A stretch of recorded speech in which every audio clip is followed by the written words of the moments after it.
තාච්චියකට තෙල් මේස හැඳි දෙකක් දාලා තලාගෙන පොඩියට කපාගත්ත ඉඟුරු තේ හැන්දක් විතර දාලා සූදුරු තේ හැඳි කාලක් දාලා ඊට පස්සේ ලීස් ගහේ කොළ පාට කොටස නෙවෙයි සුදු පාට කොටසෙන් කොටසක් කපලා ඒක මේකට එකතු කරලා හොඳට කලවම් කරගන්නවා.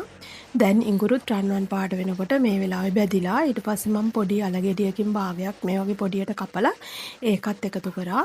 එකතු කරලා දැන් මේ ටික හොඳට කවලම් කරලා ඊට පස්සේ සුදු ලූණු එක බිකයි මම එකතු කරේ. මොකද අපේ ගෙදර අය වැඩි කන්න කැමති නෑ ඒ සෝඳට. ඔයාලට පුළුවන් ඉතින් මේ සුදු ලූණු වැඩි කරගන්න.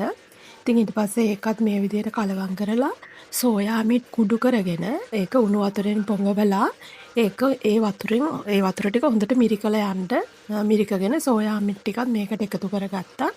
එකතු කරලා විනාඩි 2ක් විතර මේ විදිහට හොඳට අර මේ මිශ්‍රණයත් එක්ක මිශ්‍ර වෙන්න ටිකක් මේ කලවම් කරගන්නවා.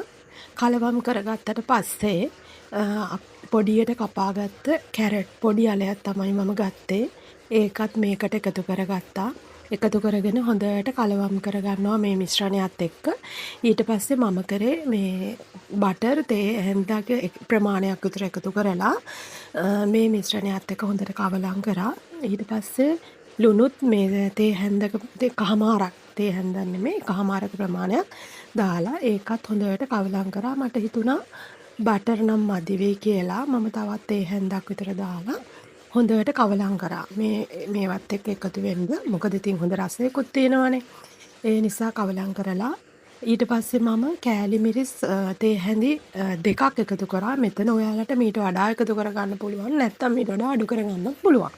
ඊට පස්සේ ගම්මිරිස්සු තේ හැන්දක් දාලා කහනම් බොහොම පොඩ්ඩයි එකතු කරගත්තේ. එකතු කරගෙන හොඳට කවලම් කරා. කවලම් කරලා ඉවරලා අපි කලින් නූඩ්ලස් තම්බලා හොඳට තම්බලා වතුරෙන් හොදලා නූඩ්ලස් එක මේ තියෙන්නේ. ඊට පස්සේ මම නූඩ්ලස් පැකට් 3 කාලක ප්‍රමාණයක් තමයි ගත්තේ.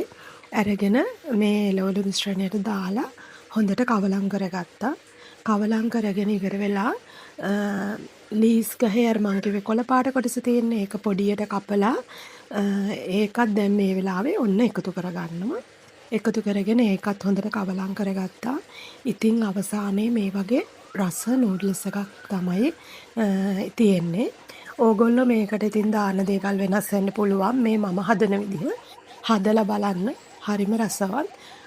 මේ නූඩ්ල්ස් එක විතරක්ම කන්නත් පුළුවන්. කැමති නම් මේකට තව ඔයාලා කැමති විදිහට ව්‍යංජන එකතු කරගන්න පුළුවන්. ඉතින් ඊටාම රස